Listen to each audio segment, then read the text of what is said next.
محسن ابراهیم زاده.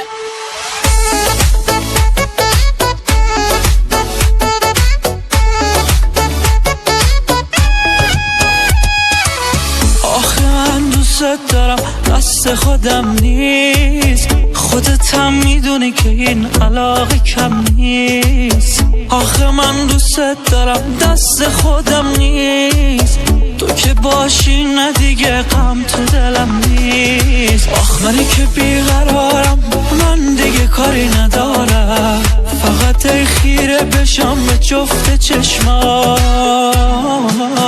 این دل رفت فقط واسه تو میکنه زفت، آخه واسه توه که هفت روزای هفت در این دل بیقراره. این دل رفت فقط واسه تو میکنه زفت، آخه واسه توه که هفت روزای هفت در این دل بیقراره.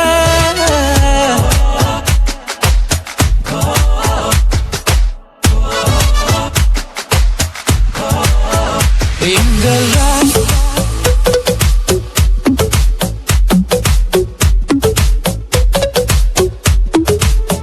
این دل رفت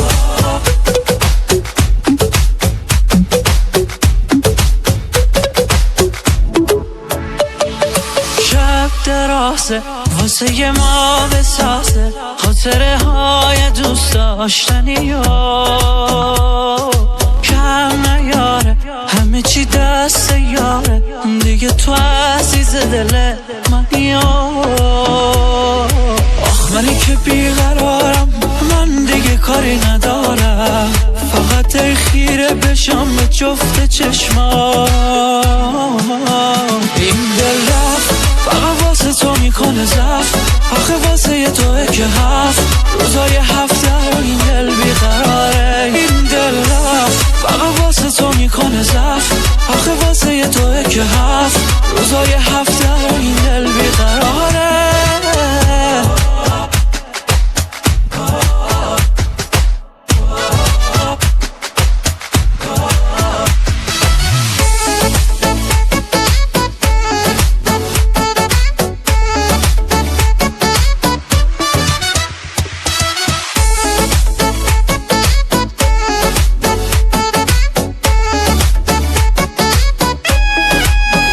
این دل رفت فقط واسه تو میکنه زفت، آخه واسه توه که هفت روزای هفت در این دل بیقراره. این دل رفت فقط واسه تو میکنه زفت، آخه واسه توه که هفت روزای هفت در این دل بیقراره.